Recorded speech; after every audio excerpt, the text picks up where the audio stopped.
نهاركم مربوح. حلوتنا لنهار اليوم حلوة تقليدية جزائرية بامتياز، أروحوا نحضروها مع بعض.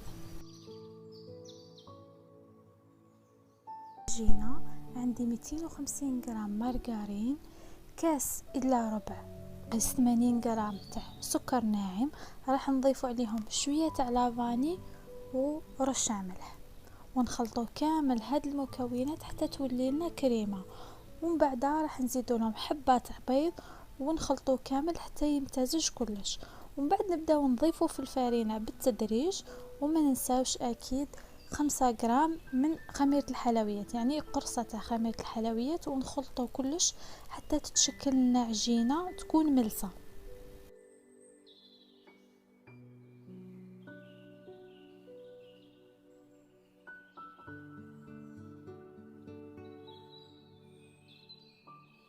وبالنسبه للافارس ولا الحشو راح نديرو حشوه بزاف زاكيه. راح نسحقوا كيس تاع البسكوي، اي بسكوي يكون عندكم، وراح نزيدوا عليهم كمشه تاع لوز تكون مرحيه خشينه شويه، وراح نضيف عليهم علبه تاع حلوه الترك تكون صغيره. وراح نجمعوا كامل هذه المكونات بمربى المشماش، راح يعطيها واحد البنه روعه. راح نجمعوا كامل هذه المكونات مع بعض حتى وين تتشكل لنا عجينه تتلاصق شويه، ونقدروا نشكلوها كويرات صغار. بالنسبه للعجينه تاعنا راح تخرج لنا 25 حبه حتى 30 حبه على حسب الكريات اللي راح تشكلوهم. اذا درتوا الحبه تاعكم ولا العجينه تاعكم الوزن تاعها 25 غرام للوحده، راح تكون الحشوه تكون ما بين 10 حتى 15 غرام. راح نبسطوا كريات العجين براحه اليد ونحطوا الحشو في وسطها، وراح نرفع اطراف العجينه ونغلقها مليح، وبواسطه النقاش راح نرشم اي رشمه نحبها انا. يعني تحبوا ترشموا بالطول حتى من البدايه حتى لنهايه الحبه، ولا بالعرض، ولا تستعينوا بمول كيما درت انا باش يبين لي الرشمه تكون شابه.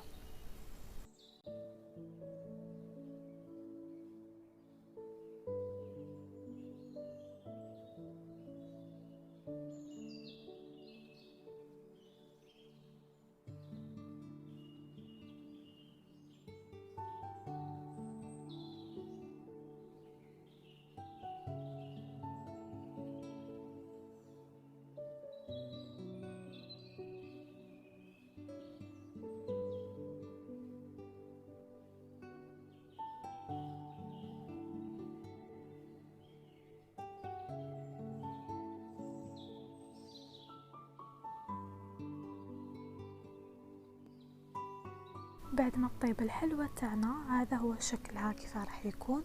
راح نجيبوا السكر الناعم ونزينوها او نرشوها به، والتزيين يكون كيما تحبوا نتوما. تحبوا تحطوا لها هذا الورد اللي راهو يتباعوا وتلصقوه بشويه عسل ولا جلوكوز، ولا تقدروا تديكوريوها بحبه لوز من الفوق ولا حبه جوز. يعني الديكور يكون حسب رغبتك انتي وكيما تحبيه انتيا.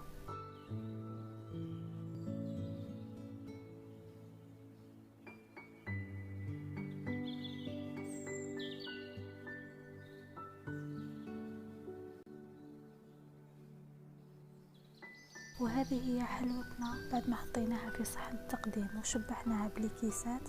راح تجيكم حلوة في المذاق بزاف هايلة، هشيشة وخفيفة، والحشوة تاعها ولا اروع. حلوتنا لنهار اليوم كانت حلوة المغبر. نتمنى انه تكون عجبتكم الوصفة. نتلاقاو في فيديوهات اخرين. سلام.